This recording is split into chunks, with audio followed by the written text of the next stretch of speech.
नमस्कार, good evening to all. आपका दोस्त और होस्ट सुनील शर्मा, आप सभी तमाम जो लाइव देख रहे हैं सेवा वेबिनार के चैनल पे, साथ ही हमारे सिस्को वेबएक्स पे जो प्यारे प्यारे दर्शक हैं, हमारे फ्रेंड्स वेल विशर्स हैं, तमाम लोग जो जुड़े हुए हैं, उनका मैं स्वागत करता हूं महासेवा की तरफ से और एमएनएस मीडिया न्यूज सर्विस की तरफ से। दो लाइन के साथ में आप सबका स्वागत है, वार्म वेलकम है। ना कोई राह आसान चाहिए, ना कोई राह आसान चाहिए, ना ही हमें कोई पहचान चाहिए, ना ही हमें कोई पहचान चाहिए। एक ही चीज मांगते हैं रोज भगवान से, एक ही चीज मांगते हैं रोज भगवान से, अपनों के चेहरे पर, अपनों के चेहरे पर, आप सभी के चेहरों पर हर पल प्यारी सी मुस्कान चाहिए, हर पल प्यारी सी मुस्कान चाहिए। बात करता हूं आज के इस वेबिनार की, जो आज डॉक्यूमेंट से रिलेटेड जो सब्जेक्ट है दोस्तों, law of partition in India, इस विषय में बात करेंगे। हमारे साथ एक्सपर्ट जानकार इसके जुड़े हुए हैं। आज के जो कीनोट स्पीकर है मिस्टर अमर खन्ना, अमर खन्ना एक्सपर्ट हैं, ये इस विषय के इस पे बताएंगे। साथ ही सेकंड हमारा सब्जेक्ट है दोस्तों, online dispute resolution on housing society, इस विषय को बताएंगे प्री सॉल्व 360 के मिस्टर अमन संघवी और मिस्टर अमर खन्ना दोनों जुड़े हुए हैं। साथ ही आज के हमारे जो मॉडरेटर है मिस्टर नरेश भाई, एडवोकेट नरेश भाई, जो एडवाइजर हैं महासेवा के और पैनल एडवोकेट है महासेवा के, उनका भी मैं स्वागत करता हूं दोस्तों। और आज की इस वेबिनार की आज हम बात करेंगे, आज हमारे जो कीनोट स्पीकर हैं अमर खन्ना जी और अमन संघवी जी, दोनों बड़े महत्वपूर्ण विषय दोस्तों।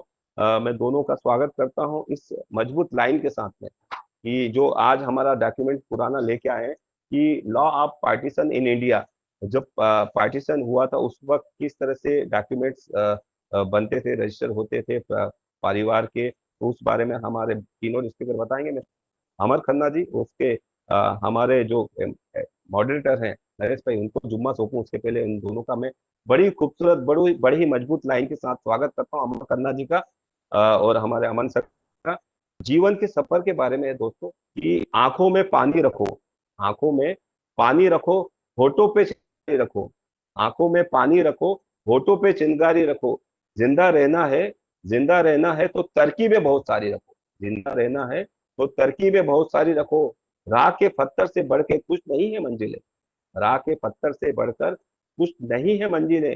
रास्ते आवाज देते हैं, रास्ते आवाज देते हैं, सफर जारी रखो, सफर जारी रखो। रास्ते आवाज देते हैं, सफर जारी रखो। और मैं अब कहूंगा हमारे अमर खन्ना जी सफर जारी रखें और हमारे तमाम जो पार्टिसिपेट जो लाइव देख रहे हैं उन सभी को बताएं कि law of partition of India के का सफर कैसा रहेगा और लोगों को अवेयर कीजिए। मैं आगे की बागडोर के लिए एडवोकेट नरेश भाई जी को बुलाऊंगा, इनवाइट करूंगा, वो आगे की बागडोर संभाले। नरेश जी, स्वागत है आपका। Thank you Sunil Sharma ji, thank you so much. तो अमर खन्ना जी, आज मैं अमर खन्ना जी का स्वागत करता हूं और वैसे ही अमन संघवी। तो आज का जो टॉपिक लिया हुआ है कि लॉ ऑफ पार्टीशन, कि पार्टीशन करते समय कि कोई एक प्रॉपर्टी जॉइंट में खरीदा हुआ है या जॉइंट प्रॉपर्टी है, उसको किस तरह से पार्टीशन किया जा सकता है, उसका रिलेटेड वो डिस्कशन वगैरह करने वाले हैं। वैसा ही online resolution of dispute resolution, so इसके लिए अमन संघवी बात करने वाला है। मैं दोनों का स्वागत करता हूं। अमर खन्ना जी को सभी लोग जानते ही हैं, उन्होंने 2-3 बार ऑलरेडी यहाँ पर अपना प्रेजेंटेशन दिया हुआ है। So I invite Amar Khanna ji to take it forward. Good evening.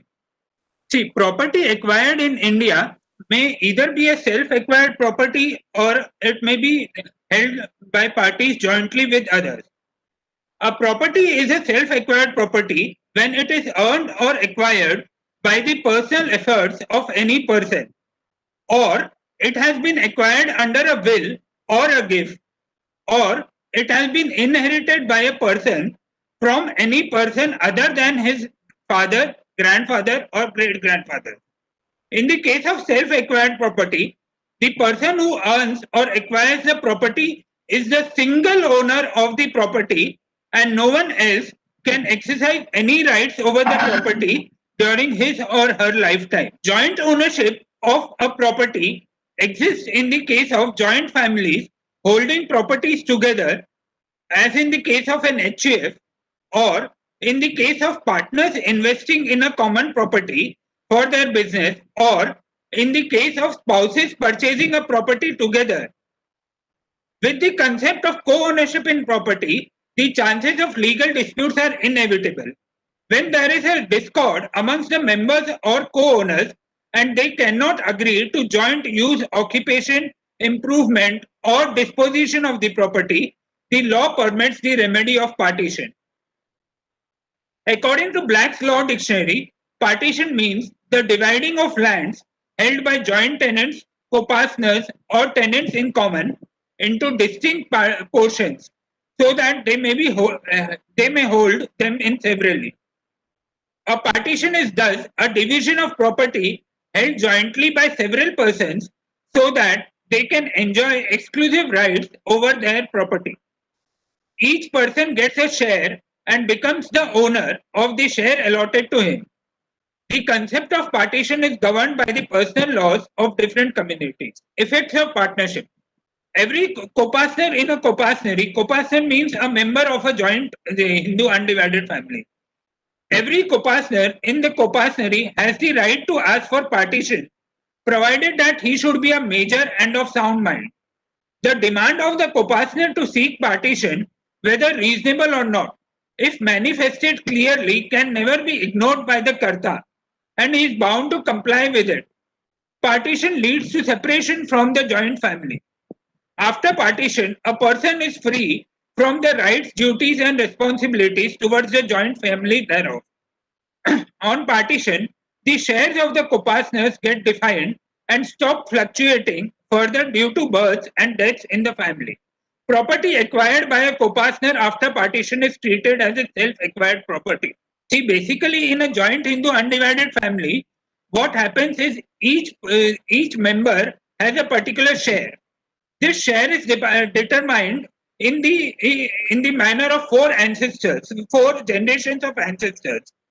And at the time of partition, each generation gets according to the generation. In the case of a joint family, when the partition takes place, the concerned member gets his share, and his share gets defined, and he is no longer with the joint family. Generally, the entire family property constitutes the subject matter of the partition. Separate or self-acquired property of any member of the family is not eligible to be divided amongst all the co-partners of the family on partition. If a joint family property consists of movable and immovable properties, then each co-partner must be given his share in all movable and immovable properties. It depends upon the nature and number of properties and also the number of co-partners. Properties of greater value may go to one co-partner, while of lesser value may go to another. In such a situation, the adjustment of the value is important. Properties which are not subject to partition. As a general rule, the whole joint family property is available for partition. Exceptionally, there are certain kinds of joint family property which are incapable of division by their nature. Such properties are impartible and indivisible. The following are the description of such properties and rules in this regard. The property which descends to one member of the family to the exclusion of other members by a custom or under any provisions of law. Like if there is a custom that the eldest member of the joint family will be treated to be the owner of the property, then this is an exception to the general rule. There are certain properties which are incapable of division, like animals, wells, staircase, furniture, utensils, etc. Similarly, family shrines, temples, and idols cannot be partitioned. De jure partition and de facto partition. De jure partition brings the severance of status or interest. This happens when the community of interest is broken, either at the instance of one co-partner or by the agreement of all the co-partners. In such a partition, the shares become clearly demarcated and are no longer fluctuating. In the case of de facto partition, the partition is by metes and bounds. This happens when the unity of possession is broken. It is only after the de facto partition that the respective shares of co-partners become their exclusive partition. When there is a partition in the status of the joint family, that means the status of the joint family gets divided, then it is called de jure partition. Whereas when there is a total partition, when there is a partition by metes and bounds, then it is called to be a de facto partition. There is another division of the partition, that is total partition and partial partition. In the case of total partition, all the members of the HUF cease to be members of the concerned HUF, and the whole property, whatever is belonging to the HUF, undergoes a total division of the property, and the same will be divided between all the co-partners, and the family ceases to exist as a joint family. There is a concept called partial partition. In the case of partial partition, what happens is only one member of the family he partitions from the joint HUF, or else only a property gets the partition, only a single property. There may be innumerable properties with the joint family property, with the joint Hindu undivided family. In the case of partial partition, only one of such property gets sold. When a partition takes place, the presumption is about the total partition. But where some members contend that the partition was partial, the onus is upon them to prove it. Essentials of a valid partition. A co-partner has a right to demand partition at any time without the consent of other co-partners. It is immaterial whether the other co-partners want to remain united with him or not. A demand in order to bring the severance of the joint status must comprise of the following three things. First is, there must be an intention to separate from the joint family. Second is, the intention should be expressed with clear, unequivocal and unilateral declaration. The third is that the intention should be communicated to the Karta and other co-partners. In this regard, the Supreme Court has, in the case of Putrangamim versus Rangamma, reported in AR 1968, Supreme Court 1018, reiterated that the member of joint Hindu family seeking to separate himself must make known his intention to other members of the family from whom he seeks to separate. The process of communication may vary in the circumstances of each case. The proof of formal dispatch or receipt of communication by other members of the family is not essential, nor its absence fatal to the severance of the status. A partition may be voluntary or compulsory. Voluntary partition is when the co-owners divide the property themselves, usually with exchanging individual deeds. Each co-owner owns a part of the property and ceases to have an undivided interest in the rest of the property. The parties can also provide in certain cases for the sale of the property and divide the proceeds thereof amongst themselves.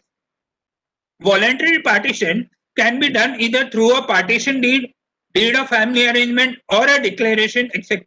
Partition by a father. Under the Hindu law, a special power is given to the father or the Karta, as the case may be, in the exercise of which he can bring out partition on his own if the co-partner consists of himself and his sons only. He can separate his sons from himself and also separate the sons from one another without the consent of the sons. So he need not seek the consent of the sons. He may divide the property on his own. In this regard, the Supreme Court has, in the matter of Kalyani versus Narayanan, reported in AR 1980 Supreme Court 1173, held that a Hindu father under Mitakshara law can effect partition amongst his sons even in the lifetime of the Karta of the joint family, and such partition would be binding on them. In such a case, he can define and specify his share along with his sons and thus effectuate a partition among them. Declaration. The unilateral declaration of intention of partition by a co-partner is sufficient for the severance of status provided that the communication of the intention of partition must be clear. The consent of the other co-partners is not necessary. In the case of Rangamma versus Chechamma, reported in AR 1964 Supreme Court 136, the Supreme Court laid down that it is settled law that a member of joint HUF can bring about a separation in status by a definite declaration of his intention to separate himself from the family and enjoy his share in severalty. A partition may also come into effect between the co-partners through an agreement. A partition deed is prepared in order to divide a jointly owned property among all the co-owners of the property. Partition deed enables the co-owners to get the share that they are entitled to, which makes them the absolute owners of that particular share as allotted to them in the process of partition. An agreement constituting partition must define the share of each co-partner with an intention of immediate separation. The court does not recognize any partition until the agreement of partition comes into effect. The stamp duty payable on a partition deed is 2% on the market value of the separated share or shares. While calculating the stamp duty, the following points are considered. The value of the largest share will be excluded from stamp duty. In case of order of partition by a civil court, rebate will be given to the extent of the court fees paid. Stamp duty is ₹100 in the case of agricultural land. A partition may be effected orally or through a written document. In the case of Roshan Singh versus Dilay Singh, reported in AIR 1988 Supreme Court 881, it has been observed that a partition may be effected orally. But if it is subsequently reduced into a form of a document and that document purports by itself to effect a division and embodies all terms of bargain, it will be necessary to register it. If the partition lists, which are mere records of a previously completed partition between the parties, it will be admitted in evidence even though they are unregistered to prove the fact of partition. Thus, if it is an oral partition, then the terms recording the memorandum recording the oral partition is not required to be registered. A family settlement deed. A family settlement deed is a legal document between members of a family. Here I would like to distinguish between a partition deed and the family settlement deed. A partition deed may occur between joint owners having co-ownership. It is not necessary that they should be from a particular family, but a family settlement is amongst the members of the family only. And a family settlement is usually for settlement of disputes between the members of the family. A family settlement must bear the signatures of all the family members voluntarily involved in the partition of the property. It is not mandatory for a family settlement to be drafted in a written form, as it can also be through a compromise or mutual understanding between the family members. In the case of Tulsi Dara and another versus Narayanappa and others, reported in 2019 6 SCC 409, the Supreme Court has, relying upon its earlier judgment Subraya MN versus Vittala MN and others, categorically observed that even without registration, a written document of family settlement or family arrangement can be used as corroborative evidence as explaining the arrangement made thereunder and conduct of the parties. Partition by conduct. When the co-partners of the family actually divide the family property by metes and bounds, and each member enjoys the possession of the share allotted to him separately, the partition is said to take place by conduct. The conduct of severance of status varies from case to case. Similarly, if there is a conversion of a co-partner to a non-Hindu religion, it automatically leads to the severance of status of that co-partner from the joint family. He loses his membership of the co-partnery, but he can still claim his or her share in the ancestral property. However, his descendants do not have any right over the ancestral property unless they were Hindus at the time when the succession was opened. When the co-owners cannot agree to a voluntary partition, as we have seen in the earlier cases, agreement, declaration and all such cases, a case or suit is required to be filed in the proper court of law for partition in such property. Before filing a case in this process, a legal notice must be sent to the joint co-owners of the property by the individual seeking the partition of the property. In such a case, the partition must be made even if every co-owner objects to it. The motives of the party seeking partition are irrelevant, and the court that hears the suit usually has no discretion to deny the suit. Both real and personal property can be subject to compulsory partition. Also, the fact that the property is owned in unequal shares does not affect the partition. Partition by will. Before the enactment of the Hindu Succession Act 1956, the undivided interest of a co-partner in the joint family property devolved on his death by rules of survivorship. So a co-partner could make an effective will for his co-partnery interests.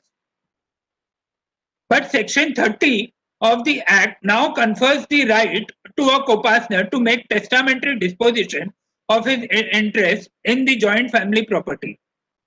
This right can be used for separation also. Therefore, a co-partner can make a valid will to separate his interest from the joint family property and to be donated to a hospital, school, any other person, etc. Reopening of partition. That means whether you can reopen a partition which has already taken place. As per the general rule, this is not possible. However, there are certain exceptions to this general rule. First, it may be possible that during partition, there has been a bona fide mistake as to the property division, which may cause loss to one co-partner. In such a case, such co-partner claims to be reimbursed for the loss of the property. All the other co-partners have to bear the burden of loss. A partition effected amongst the co-partners of a joint HUF with their consent and by volition cannot be reopened. However, if it is proved that the consent of the co-partners was obtained by any malpractice like fraud, coercion, undue influence, misrepresentation, etc., the partition is eligible to be reopened. Similarly, a son who is in the mother's womb, who is also treated to be a co-partner under the Hindu law, if no share is reserved for him at the time of the partition and his father does not take any share in the partition, the partition can be reopened to allot his share to him. Similarly, a disqualified co-partner who recovers from his disqualification. Like I told you, in a HUF, when a person ceases to be a Hindu, he is disqualified from the joint family. When he again becomes a Hindu, he can get the partition reopened. Similarly, if a co-partner is absent at the time of partition for a valid reason and no share is allotted to him, he can get the partition reopened. Further, in the case of minor co-partners, if they can prove that the partition is unfair and unjust to the minor co-partners, then on attaining majority, the partition they can challenge the partition and the partition can be reopened. There can be a reunion once a partition has taken place, whether it can become a joint Hindu undivided family again. After partition takes place in a Hindu joint family, reunion is the only way left through which the joint status of the family as before the partition can be regained. In the case of CIT versus AM Vayapuri, Chettiar and another, reported in 1995, 215 ITR 836, the conditions precedent for a valid reunion under Hindu law have been set out. Reunion is possible only among the persons who were before a partition in fact members of an HUF, means the members should be the same. The reunion must be effected by the parties or some of them who had made the partition. There must be a junction of the estate and the reunion of the property, because a reunion is intended to bring about a fusion in interest and in the estate among the divided members of an erstwhile HUF. And therefore, reunion creates a right on all the reuniting co-partners in the joint family properties, which were the subject matter of partition among them, to the extent they were not dissipated before the reunion. Now, laws governing partition in India. In India, partition of property is guided by the provisions of Partition Act 1893 and separate religious laws of inheritance, such as the Hindu Succession Act, the Indian Succession Act, and the Muslim Personal Law Shariat Application Act 1937. The Partition Act 1893 provides for laws that govern and assist the partition of property in India. The Act provides for the provisions that deal with the rights of the members of the family at the time of partition of joint property. Section 9 of the Partition Act 1893 empowers the court to distribute the property among the co-owners of the joint family property. Under the Act, in the case of a suit for partition, if it appears to the court that the partition of the property cannot reasonably take place and instead sale of such property would be a more beneficial step, the court can direct the sale of such property and distribution of resultant proceeds. The Act further provides that any shareholder may ask for a leave to buy the shares of the parties, and the court may thereafter offer a valuation and shall sell the property to the applicant. The provisions of the Act also deals with the rights of the member of the family to purchase the share of the stranger suing for partition. Like when a co-partner or a joint member of the family, he has sold it to a third party, the other members of the family can purchase the share of such the member suing for partition. The Indian Succession Act 1925. The Act deals with two kinds of succession, that is testamentary succession and intestate succession. In testamentary succession, a person makes a will as to whom his or her property shall succeed to as per his or her wishes after his death. In the case where there is no written document specifying any details about the distribution of the property of the deceased would be distributed according to his or her personal laws. The Act is applicable to Christians for both kinds of succession, that is intestate as well as testamentary, whereas only to testamentary succession laws in the case of Buddhists. The Hindu Succession Act 1956 governs partition in the case of Hindus.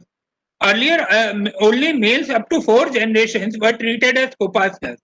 However, women were recognized as co-partners or joint legal heirs for partitions arising from 2005.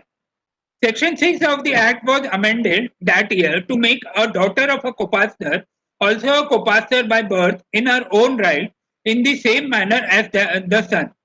The daughter was thus treated to be equal to the son. The Supreme Court has recently, in the case of Vinita Sharma versus Rakesh Sharma, held on 11th August 2020, he reiterated that a daughter can claim an equal share of parental property.